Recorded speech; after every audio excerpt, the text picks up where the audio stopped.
My name is Karloz from Manufactura, and this is an exclusive interview for COMA Music Magazine. So I know that you were looking forward to seeing Leatherstrip at this festival. What did you think? I love Leatherstrip. I saw you on the other side of the stage yeah. for me rocking out. Oh yeah.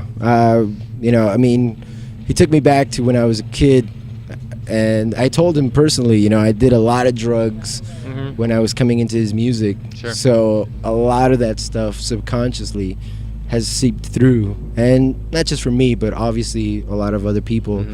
I know 9 Inch Nails and Skinny Puppy have mentioned him before as an outside influence on what he was bringing into the table, and same thing with Front 242. They had a unique sound, but Leatherstrip kind of brought it all together, in a whole different way. So it was a pleasure and a privilege to be able to play right before him. So great guy, awesome guy, and he's a living legend in the underground. Indeed. So he deserves all the homage that we can give him. Yeah, it was great looking around, seeing you and a couple of guys from Soul's Affection, a couple of guys from Sin DNA, guys from BTK. Yeah, and rightly so. Everybody. I mean, technically, in a way, a lot of us wouldn't be able to do what we're doing if it weren't for him. Right. In a subconscious way, maybe a lot of them may have not been directly influenced, but indirectly they had to have been. Definitely. I mean, before Wumpscut, before Suicide Commandos, newer phase, there was Leatherstrip, and the man is a legend. So can't say enough nice things about him. So. You described your newest release, Avulsion, as your most selfish album. What prompted you to take Manufactura into a more dark ambient realm for this release? The new album pretty much is my way of starting over again. When I started doing music, I started experimenting, and basically it was all ambient stuff and a lot of drone material, and that's what I gravitated to originally, and I just thought it was time that I kind of focused on that again. Right. Because I did that kind of music, and I still do it just for myself, practice-wise. Right. And so I basically record stuff and just for myself, and then I figured, why not just do it, So I decided I had to do it. Getting back to your roots. Yeah, basically, it's kind of like the original album I kind of wanted to write when I first started out. But the rhythmic noise stuff kind of got into me, and I just kind of fell into that. Sure. So, but the ambient stuff, it's part of my heart, so I had to do it. So. Yeah. Was there a different process in creating Avulsion compared to your other works?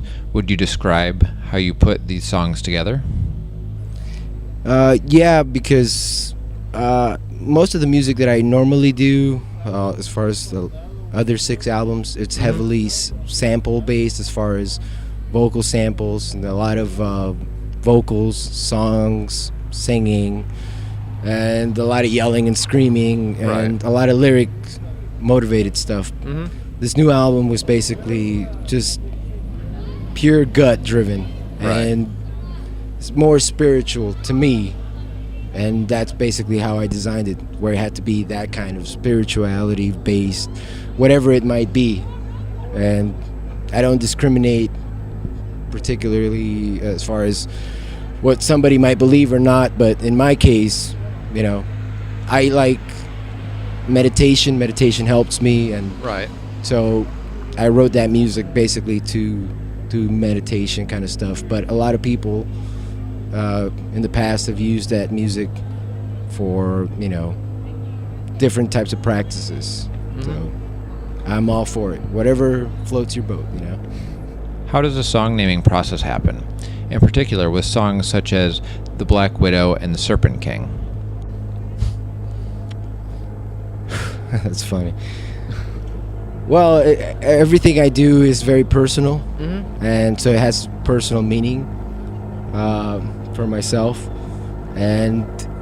but I do it in a way where it can be interpreted by whoever's listening to it in whatever fashion they would like. From the logo to the name to the music itself. So that came about from some past experiences, where I basically painted individuals in my past as those characters. Right. And some of the characters could be myself, but it's kind of hard to talk about because it is personal. Sure. But I do it in a way where it's broad, so anybody can listen to it and hear their own version of it. Right. But yeah, it has to do with some of the individuals in my past. Okay. So you dedicated Avulsion to the now departed Coil. Would you care to discuss what influences you acquired from that legendary act? When I was coming up, listening to the stuff as a teenager and hearing the stuff that Coil was doing, I was heavily using drugs, and hearing their material, it just basically helped me as a guide to a certain way of thought, Right. a certain train of thought, and I enjoyed it immensely. And it spoke to me in many levels, and individually, both John Valance and Sleazy individually had their own ideas, and music-wise and production-wise, they talked to me in a certain way that I just had to basically pay homage, because I actually got to meet Sleazy at the last Throbbing Gristle show in LA, and he was very kind, very generous individual, and he's just musically a huge inspiration, not just for me, but maybe not necessarily a direct influence to a lot of people that are doing this Right. kind of stuff, but he definitely touched a lot of people and has influenced a lot of people, not only musically, artistically, but spiritually and intellectually. So You have mentioned magic as one of the inspirations for music found on Avulsion. With the Coil dedication and the spelling of magic, would you comment on your own experiences with this inner ritual? I've had a lot of individuals in my life that I don't believe in any one train of thought. Sure. So, but I like to learn and experience different types of thoughts. And people in my life have come and gone that have gravitated towards that, and I see how it helps them, and I see how that type of spirituality and that kind of practice assists them in getting through the hardships of human conditions. Right. And so because of that, I appreciate that. But I'm also a big fan, Eastern thought, Eastern practice, spirituality, and a lot of Native American beliefs as well. And I think you just kind of have to be open about it, and it's got to speak to you. If it doesn't speak to you, then it won't do it. But magic in per se, it's general, but it's actually, believe it or not, in my view, the basis of all spirituality. Sure. I mean, before paganism, before all that, it's a practice, it's a method. And musically speaking, it's basically the same. All musicians go through a method, a practice, and it's the same thing. We're trying to speak to people in different ways, and there is magic in music, so that's what it means to me. And if you ask Christina, musicians are magicians. That's how I saw it. That's when I came up. I was like, wow, why is it that certain music, just touches you and connects with you, and you've never heard of these people before, yet they speak to you in a level that just changes your way of thinking. Sure. And makes you either feel one way or the other. And music is one of the core essentials in life, whether it's tribal or basic ancient beats and tribal rhythms and all that stuff, to even more digital stuff. If it connects with you, that's magic. Yeah, that's all that matters. The promotional video for Avulsion features the track. Industrialitas Sexuales. Care to describe how the video was created and the influence in it? For at times it seems to have a touch of Kenneth Anger. It's funny because I'm a big fan of Kenneth Anger, and when I moved to LA back in 2005, I lived in the same. Well, I worked and lived in the same building where he lived at. So I had to collect rent from Kenneth Anger, and he was always a day or two late. Right. And you know, I kissed his ass. You know, I mean, you know, in that same building, you had. I can't remember the name of the bassist from Marilyn Manson that died, or I can't remember his name, but he lived in that building too. But he basically just OD'd like maybe a couple of years ago. Yeah. But he lived in that building as well, and there was a lot of, you know, kind of rejected artists kind of thing, underground artists. But Sure.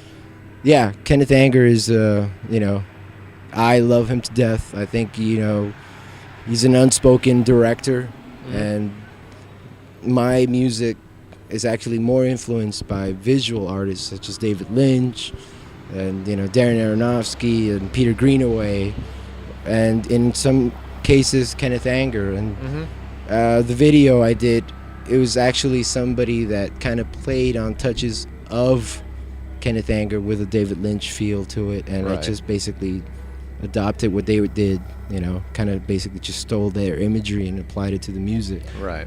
But yeah, it's funny you mentioned that, because the original video that I had in mind was going to be Kenneth Anger. Yeah. So I'm not sure how you got that connection, but that's pretty unnerving, actually. Kind of going that same direction, if you had a chance to redo the soundtrack for a film, what director or film would you choose? That's a tough one, because I'm a big fan of film. I love film, but I think if I, you know, because I mean, the thing is with film is that, you know, I love the writing of a script. If it's well written, Right. you know, that's what makes it, not necessarily the music. But in certain cases, like the old black and whites, yeah, and I would say, I mean, if I had a chance to do something like that, you know, just to do like a fresh take on something classic, it might be Beauty and the Beast by John Cocteau, which is an amazing movie. Right. And but it would be a completely different take, you know, I would make it darker. Sure. So the imagery would translate completely different. Right. Because, you know, I mean, you're talking about beasts and beauty, and you know, in certain cases, yeah, maybe some people might make it ethereal, but there could be a darker side to it. So. Sure. Knowing you are a fan of the writer Bukowski, who are you reading now? Who would you recommend these days? Well, I've actually, and I know I'm probably going to get hate mail and stuff from people, but I'm actually reading a lot of the new lyrics that Lou Reed did with Metallica. I'm a big fan of Lou Reed and Leonard Cohen, those kinds of guys. And Sure. that's pretty much what I read. I try to find their older stuff that's out of print and try to locate that kind of stuff, because I think it's a shame that it's out of print or hasn't been reprinted, because they're just, I mean, yeah, well, Leonard Cohen's Canadian, but I think he's a huge influence in, you know, American literature as well. And not just literature, but music. And the same thing can be said for Lou Reed, obviously, you know. But in my view, Lou Reed is a poet first, and then a musician. But, you know, when he puts it together, it's magic. It's wonderful. So basically, yeah, I've been kind of hooked into the idea of what Lou Reed has been doing, and, you know, he's been working on random plays and stuff, such as, you know, basically the Lulu stuff, which is based on an old play from a German writer, and I can't remember the name of him. But I'm intrigued by that idea that he's basically doing a different take on older material that has inspired him. For somebody like him to be still doing it after all those years, it's an inspiration. So now we got another question on your own likes. What album or band did you find yourself listening to a lot this year? That's a tough question, because I listen to a lot of music. You know, I mean, everything from like jazz to classical music. to, you know, a lot of different electronica from, you know, a little bit of dubstep, you know, some of the stuff that's coming out. I listen to a little bit of everything, but there's not one particular band that I've been listening to per se. So, yeah, off the top of my head, I can't really think of somebody individually. You know, there's individual tracks from different people, but I actually kind of rediscovered the Knife. And what's funny is that originally when I heard the Knife stuff, studio stuff, I wasn't that thrilled about it. But when I heard their live versions, it's like, wow, that's pretty fucking cool. Yeah. And then the fact that they were also fans of David Lynch, that kind of drew me into that too. All right, so to wrap this up, with 5 projects under your belt and the year 2011 coming to an end, could you tell us what you have in the works for 2012? For 2012, I'd like to finish the new Broken Fabiola album, but I've been trying to collaborate with different musicians, but unfortunately, you know, time in music is a very sketchy thing sometimes. So sometimes the people don't have the time for it. Sure. But I've been working on it since 2008, you know, so I need to get it out. I just have to. It's the time. It's going to be the last Broken Fabiola album. And then I'm working on some new stuff for Manufactura, which will probably be, you know, released before the end of the Mayan calendar, just in case. I just would like to thank everyone that listens to the music, that are supported it over the years. I wouldn't be playing or performing if it wasn't for people, you know, listening to the music and enjoying it. And I know a lot of people have, you know, connected to it personally, and so that means a lot to me because it is a personal experience for myself. It's a self therapy, and it has helped a lot of people, so I appreciate that. So actually there is going to be a EP for Manufactura coming out hopefully early 2012, and it's going to be mostly like, you know, reprices of older material. So I'm working on that now, but it's going to take some time because unfortunately some of the older material, it's not necessarily that I don't like it, but I kind of want to change it up.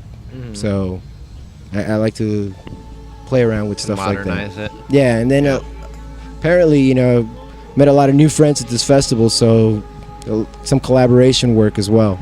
So it's all in the works. So 2012, I'm always working. Yeah. I've been called prolific, but I don't know about all that. It's just madness. All right. Really. Well, that's all we got for you. I do thank you for the interview. All right. Thank you, guys. It's been a I pleasure. love COMA Magazine. Thank you. COMA Music Magazine. Indeed.